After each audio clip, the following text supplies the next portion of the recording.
Hello बच्चों। Question में लिखा हुआ है a rail road train is travelling at 30 metre per second in still air. The frequency of note emitted by the whistle is 262 hertz, मतलब ये उसकी actual frequency है। What is the frequency heard by the passenger on a train moving in opposite direction to the first with 18 metre per second.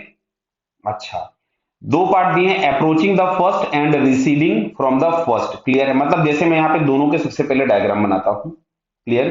तो ए part को मैं इधर solve कर रहा हूं, बी पार्ट में इसके बगल में ही कर दूंगा। तो अप्रोचिंग मतलब आपके पास क्या है कि मान लो ये सोर्स दिया है कि मतलब जो पहला वाला ट्रेन है जो 30 मीटर पर सेकंड से जा रहा है तो वो इस डायरेक्शन में जा रहा है, और ये जो दूसरा वाला ऑब्जर्वर वाला ट्रेन है मतलब जो 18 मीटर पर सेकंड वाला है वो भी इधर जा रहा है। क्लियर है? तो इस केस में अगर हम लोग देखेंगे तो ये वाला डायरेक्शन प्लस हो गया।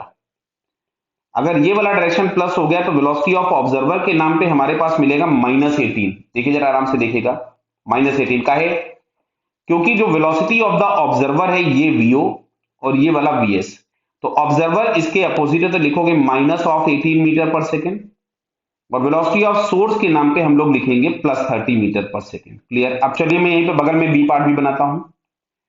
तो बी वाले पार्ट में क्या है, ये हम लोगों के पास जा अपोजिट है, देखना ना दोनों की वेलोसिटी अपोजिट है। तो बी वाले पार्ट में लिखा हुआ है रिसीडिंग। रिसीडिंग मतलब सोर्स आपके पास कुछ इधर जा रहा हो और जो ऑब्जर्वर है वो इधर जा रहा हो, मतलब दोनों अपोजिट डायरेक्शन में जा रहे हो। क्लियर है? तो डायरेक्शन तो अभी भी सोर्स टू ऑब्जर्वर वाला ही पॉजिटिव हो गया। तो इस केस में जो हम लोग वीओ लिखेंगे वो अब की बार लिखेंगे +18, और अब की बार जो हम लोग वीएस लिखेंगे वो मिलेगा -30। उम्मीद करता हूं ये बात समझ में आ रही है, तो मैं फिर से समझाता हूं।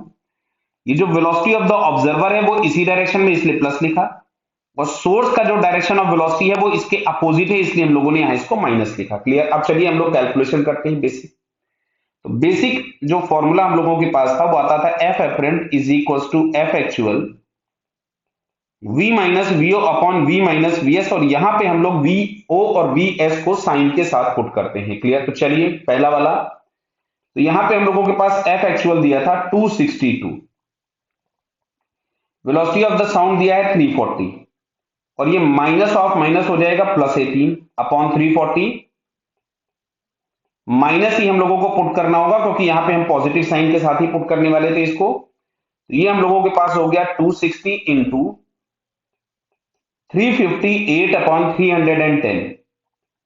तो इसको अगर हम लोग सॉल्व किए तो वैल्यू अपने पास आती है 302.56 हर्ट्ज। क्लियर है? थोड़ा बहुत अप्रोक्सीमेशन होगा इसमें, हो सकता है। क्लियर? कैलकुलेशन में। तो अब देखिए दूसरे वाले में। अच्छा, दूसरे वाले में अगर हम लोग यहां से लिखते हैं एफ एपरेंट तो is equal to F actual that is 262, और यहां से आप लोगों को मिलेगा 340 -18, क्योंकि अब की बार ये जो वीओ है तुमको एज इट इज ही प्लेस करना है और वीएस आपको माइनस साइन के साथ प्लेस करना है। तो 340 माइनस ऑफ माइनस हो जाएगा ये +30। क्लियर? तो इसको अगर हम लोग सॉल्व किए तो ये मिलेगा 262 इंटू 322 अपॉन 370 बराबर। तो ये अगर हम लोग सॉल्व कर रहे हैं तो यार नियरली 228 हर्ट्ज बराबर है। तो जो सामने जा रहा होगा मतलब जब अप्रोच कर रहा होगा तो वो ये है फ्रीक्वेंसी, और जब रिसीड कर रहा होगा तो फ्रीक्वेंसी ये हम लोगों को मिलेगी। क्लियर बेटा? All the best.